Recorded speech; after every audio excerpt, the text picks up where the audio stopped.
Oke, masih bersama segelas jus. Ganti channel.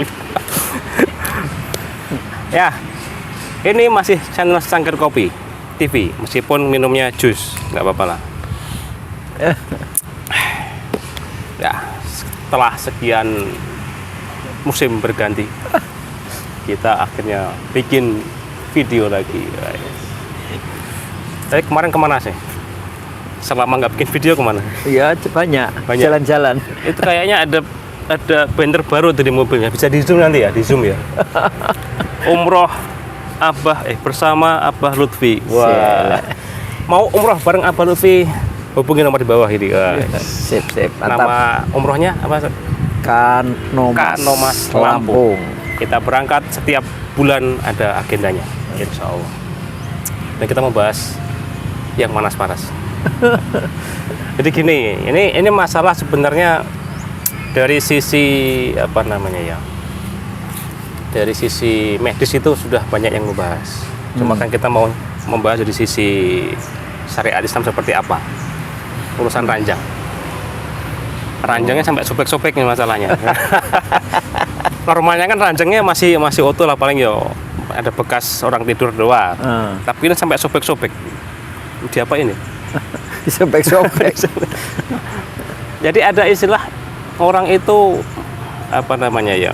Kalau berhubungan itu, kalau melihat pasangannya disiksa, kok ada kepuasan? Ini gimana? Dari sisi syariat itu gimana? Ya, agak lucu sih, tapi menarik nih bahas. Iya. Memang ada ya yang model gitu ya. Kayaknya sih ada. Baik. Sebenarnya gini ya. Kalau ayat secara umum kan Allah itu menyebutkan nisaukum harsul lakum fa'tu harsakum annasyitum. Istrimu itu ibarat ladang. Tanamilah ladangmu sekehendak hatimu. Sebenarnya dalilnya begitu. Sesuka-sukamu artinya ini juga ada beberapa asbab. Misalnya ada yang bertanya, bagaimana ya Rasulullah kalau mendatangi istri dari belakang, dari samping. Belakang itu dari pintu belakang. Dari pintu belakang, dari samping, dari depan gitu ya. Ya, tahu lah ya, paham lah ya, gak usah jelasin. Jadi begitu. Nah, cuman sekarang pertanyaannya bagaimana kalau ada pasangan suami istri, suaminya ini kalau berjima sambil menyakiti istrinya. Ini pertanyaannya menyakiti ya. Jadi suami itu ada yang model suami kalau berjima itu puas kalau ngelihat istrinya tersiksa. Di apa itu? Sayap. Ya, ada yang diikat, ada yang dipukul, ada yang di macam-macam lah.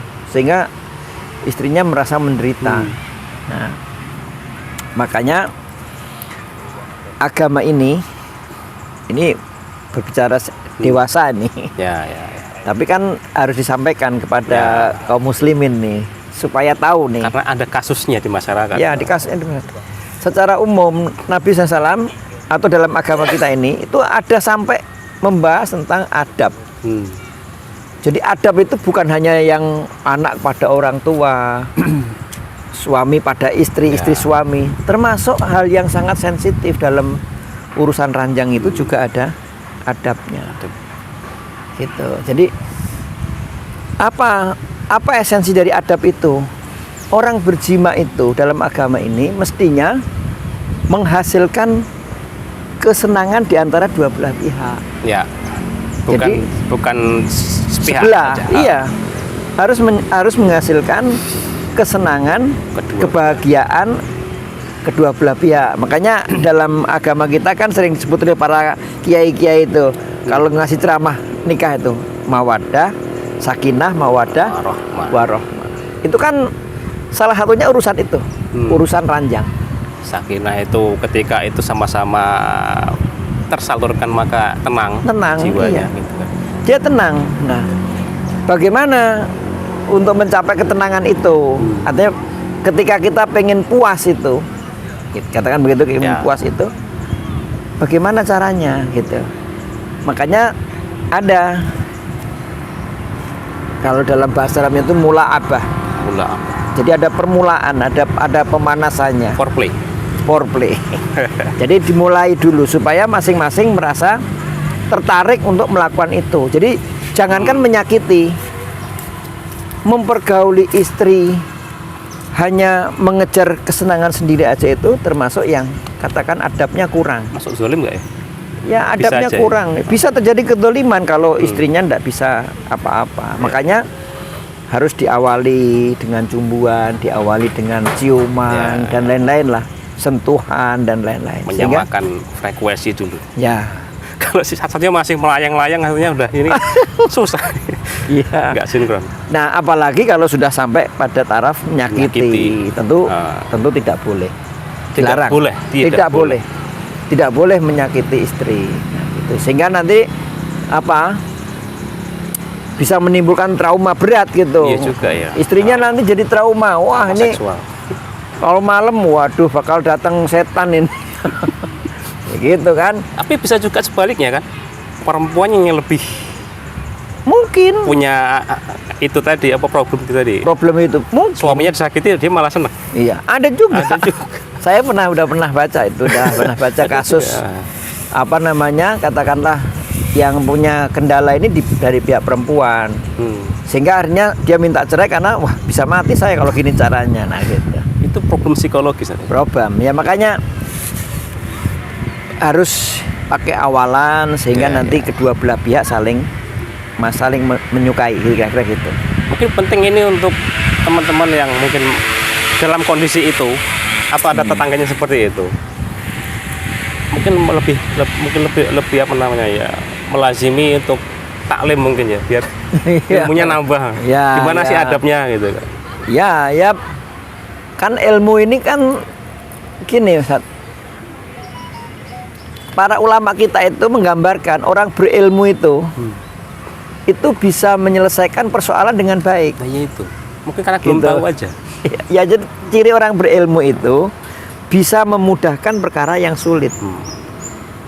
Tapi kalau yang mestinya mudah kok jadi sulit. Ini tandanya ruwet ini. RWT namanya. Wah. Ruwetnya pol gitu. Gitu. Nah, ini kan ilmu kaitannya. Iya, makanya kalau ada seminar pranikah silakan diikuti lah ya. Wah, jangan kita sampai ngadakan yuk.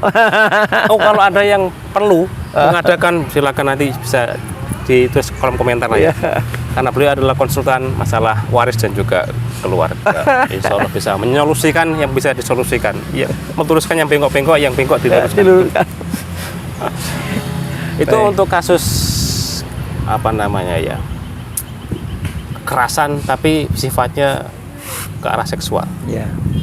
Kalau misal gini nih, kalau gitu kan disiksa itu kan jerit-jerit juga kan. Kalau sampai ke tetangga gimana? Itu kan urusan intim, tapi kok sampai ke tetangga kedengeran timbulnya kan KDRT bukan itu ya. Dilaporkan polisi ternyata bukan. Saya ini malah lebih. Ya kalau urusan ranjang itu ya jangan sampai keluar.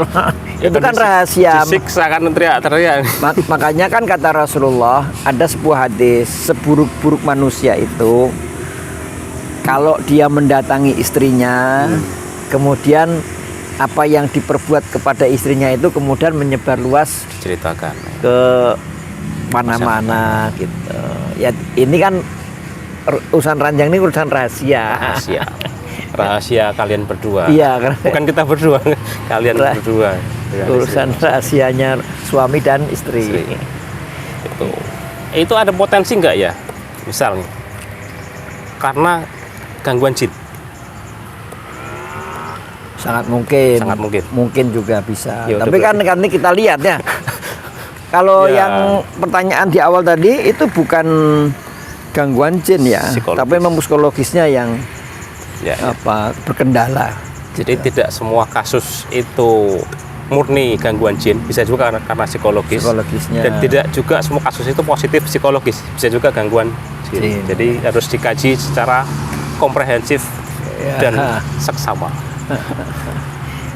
Jadi ada tambahan soal urusan panas-panas ini? Begini, urusan ranjang ini itu adalah ibadah yang panjang. Ya. Urusan panjang, ibadah yang panjang waktunya. Jadi kalau orang itu sudah menyatakan menerima pernikahan laki-laki dan perempuan itu diterima, itu kan kita berharap sampai panjang tuh, sampai akhir hayat kita. Makanya alangkah bagusnya orang yang hendak menikah itu juga mempelajari tentang hukum pernikahan secara paripurna gitu. Jadi jangan membayangkan hanya yang enak-enaknya saja, tapi Yang pahit-pahit. lupa yang pahitnya. Ini yang sering masalah nih. Bayangannya manis, ternyata pahit. Makanya harus dipelajari dengan baik. Jadi menikah itu yang sesama berilmu saja kadang-kadang masih kepleset.